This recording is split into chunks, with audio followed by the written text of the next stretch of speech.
پاکستان میں بجلی اور پیٹرولیم مصنوعات مہنگی ہونے کا امکان، پاکستان اور آئی ایم ایف کے واشنگٹن میں مذاکرات، پاکستان کا فیول سبسڈی ختم کرنے پر اتفاق، آئی ایم ایف نے قرض پروگرام میں 1 سال کی توسیع پر رضامندی ظاہر کر دی، اسٹیٹ بینک کی خود مختاری اور معاشی اصلاحات پر عمل درآمد پر بھی اتفاق، پاکستانی وفد اور آئی ایم ایف حکام کے درمیان مذاکرات کا اعلامیہ جاری۔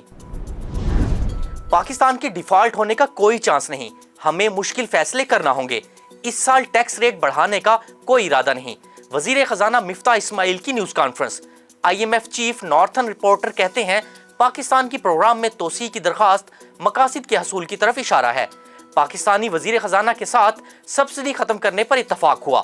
مئی میں وفد پاکستان جائے گا۔ بجلی کا بحران سنگین ہو گیا، لاہور، پشاور، کوئٹہ سمیت شہر شہر بجلی کی گھنٹوں بندش، کراچی میں بھی کے الیکٹرک کا دعویٰ غلط ثابت، شہر کے مختلف علاقوں میں 10 گھنٹے کی لوڈ شیڈنگ، وزیر اعظم بجلی کی لوڈ شیڈنگ پر برہم، مئی تک لوڈ شیڈنگ میں نمایاں کمی کرنے کا حکم۔ مریم نواز کی پاسپورٹ واپسی کی درخواست، لاہور ہائی کورٹ جسٹس علی باقر نجفی اور جسٹس فاروق حیدر پر مشتمل 2 رکنی بینچ درخواست پر سماعت کرے گا،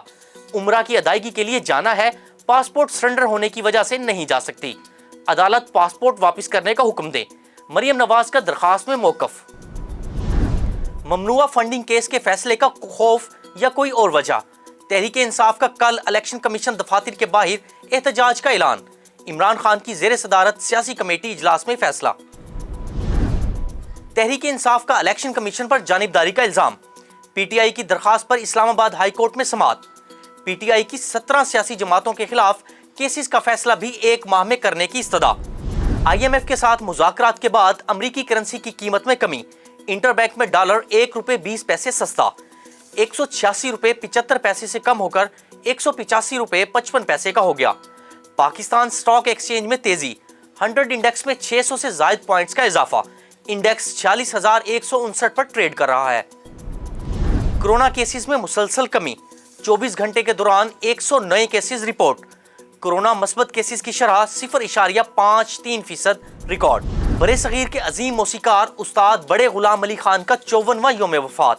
استاد بڑے غلام علی نے ہندوستانی کلاسیکل گلوکاری کو نئے اسلوب سے آشنا کیا،